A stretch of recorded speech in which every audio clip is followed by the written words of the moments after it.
Something's going on. I don't know what, but they seem enthusiastic.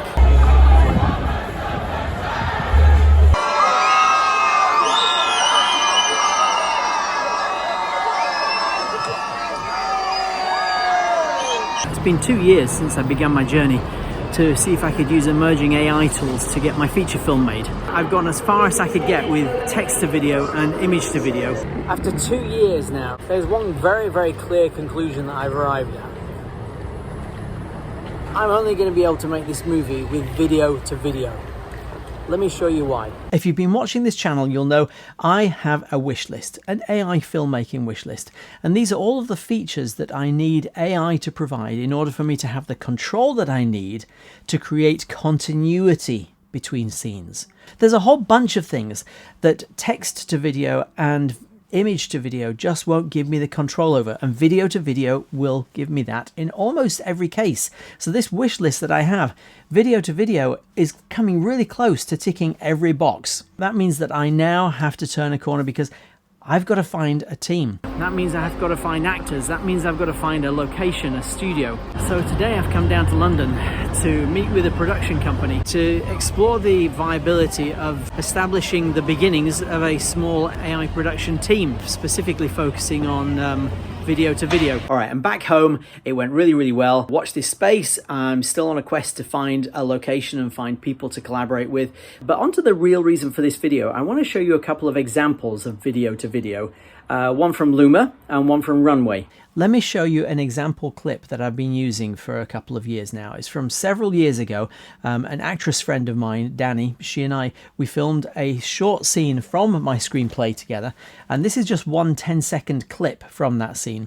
We were doing it as a test. And you need to understand something, that every subtle intonation in Danny's voice, every facial expression, watch this. This is her flirting with a businessman. She's about to blackmail him. He doesn't know it yet. He thinks his luck is in. And she's just coming in here and saying, hey, let's go somewhere else to talk. Look at the expression on her face as she moves in closer to him. She's in his bubble deliberately and catches his attention. Here comes, watch the eyebrows. A little subtle eyebrow movement. The eye movement, she's looking at the glass, she's confidently playing with his glass, she's still looking at him, and then eyebrows again that tell you something flirty is going on. See the eye contact, see his face, and it's like, oh yeah, my luck's in, and she is owning him. He just doesn't know it yet. And off she goes. And that is a really important little interaction. And a 2-hour screenplay like this, it's packed with that. That's humanity. That's human relationships and the way that we all interact with each other. AI struggles with that if it's text to video or image to video. Here's a couple of examples. Why don't we go and find a quiet corner to go and talk?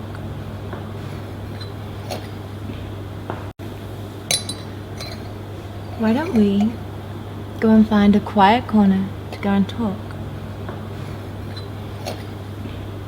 Now, in fairness to Kling, those were actually much better results than I was expecting. So it just takes the edge off the point I'm trying to make a little bit, because even that was their Master 2.1 model, and I used up 200 credits per shot.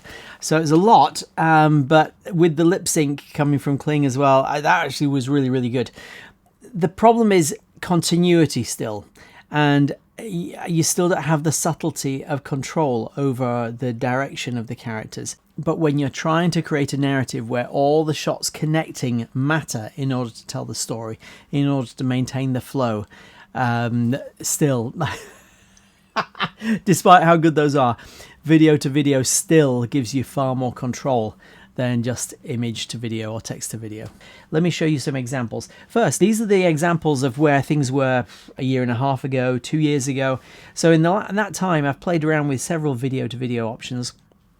Backgrounds are all over the place, costumes are all over the place, quality is dreadful, hands are blurry, body movement is all over the place, eye control is chaotic, it just doesn't match what Danny's doing.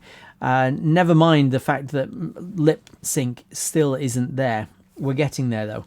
So, you know, we've come a long way. Let me show you where we're up to with Luma and Runway. Before I do, by the way, If you happen to be in London next Tuesday evening and you feel like getting face-to-face, I'm going to be going to an AI networking meetup at ITV Studios in London. I'll put a link below. There are still some tickets left and it's free. 7 till 9. There'll be some great speakers about AI filmmaking, and afterwards it's networking. Come say hi. Let's get face to face. Meanwhile, getting back to this, Luma and Runway. Let me show you some examples. So here we are with the first scene that we're starting off with, and I'm starting off again with this scene. Okay, what I needed to do to prepare it, Luma and Runway both take the first frame as their cue for the rest of the video. So the thing that you really need to do is to edit that first frame to turn it into what you want it to look like, and then the tool will then kind of replicate that. That's the principle. So the first thing you've got to do is take the first frame, which is what I've done here. And then I wanted ideally this face, because this is my character. I wanted to put this face on Danny's face, because ultimately one of the great powers of AI, when this gets really good, is that the same actor can perform many different roles, and you can just paste a different character on top as long as they've got the same physicality and they look generally the same and move the same as the character they're portraying. So I wanted to put this face onto Danny, and I went into design to do that. And so design has a great face replace feature. If you go to face kit over here, you've got face swap. And design does a great job. So here were several face swap options I had of that character. All of them were viable. Not perfect, but they were good enough to get the ball rolling. So I ended up with this shot. So go before and after. Here's before, and then here's after I've planted a new face on. Very authentic looking. And then I took this reference image. I went back to design again to use the reference image and blend that with this particular shot. So I held on to the framework and structure of this shot, but said I want this kind of lighting and colors and style on top. And this is what we ended up with. Really, really good. So I didn't play around with the guy. I just thought, let's see how we'd do with the girl. And then with that in place, I ran it through Luma Labs, and this is what we ended up with. Why don't we go and find a quiet corner to go and talk? Now, I was so impressed. Obviously, no lip sync yet. In fact, let me show you the version with lip sync. I ran it through Vozo for lip sync. Why don't we go and find a quiet corner to go and talk? I mean, it's great. The lip sync was good enough. And what we're talking about, by the way, is creating a demo movie at this point. But I mean, look how far we've come in a year and a half, 2 years. Amazing. So it's going to keep better if the companies who build these tools really put the effort in. So for now, it's at the point where you can now start to turn it into a workflow and start to create a demo movie that will help you to visualize this. By the way, any production company who's trying to bring something to life, it's a great way of quickly and really cheaply putting together a few concept shots that will give you an idea of the feel of a project. Really, really powerful. Using just real people in an office or some other space that you find, and you can quickly cobble something together that helps you to visualize it. That's where the power of this is, pre-visualization. But look at what we've got going on here. If you watch her eyes, I mean, the eyes, I didn't fix the eyes. I should have had her looking at the character, not at the lens. But look at her eyes. Once it gets past that first frame, her eyes and she looks where Danny, the actress, looks.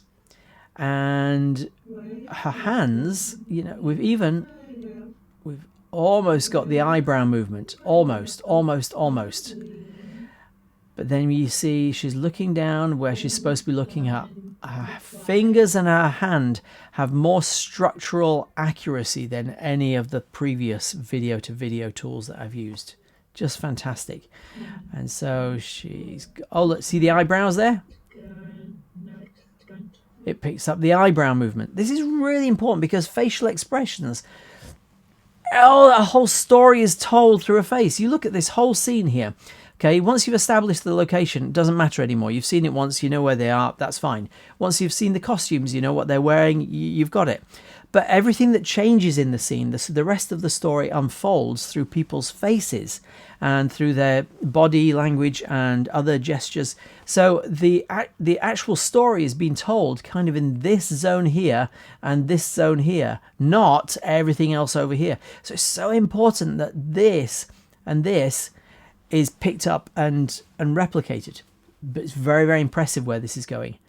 So let me show you Runway's version. Same process, by the way. You're importing a video, a reference video. You're putting the first frame. You're setting up your first frame to be the color scheme, the characters, and everything that you want.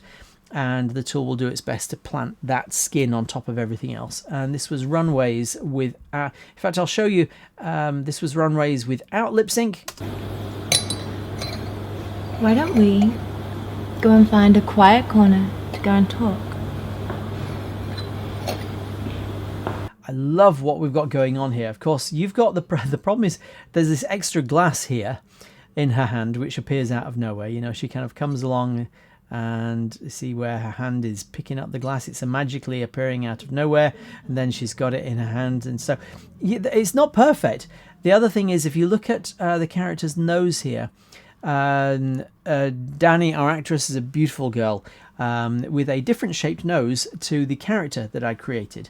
And so what you have is a scenario where the tool will guess at a nose that looks like this, but then when it goes sideways, it has to try and plant on the nose that the actress has, or the character onto the nose of your actor. And so you see this kind of different shaped nose that emerges. And that's just the tip of Danny's nose without the rest of her face in place. It looks extra weird. That's not actually how she looks in real life. Finally, Runway with lip sync. Why don't we go and find a quiet corner to go and talk? Just fantastic. Just fantastic. You might be interested to know, by the way, I have just relaunched my book. So, and I spent ages working on this cover. I'm making a special video about this cover, and I'm really, really pleased with it. Captain Wisherbloke is the real name of this movie. I renamed it to Telepathy Sucks for a little while because I thought it might market that better, but I'm going back to the title I love, and this is it. And so this book is available now on Amazon. If you feel like going and getting the book, it's really good. Done.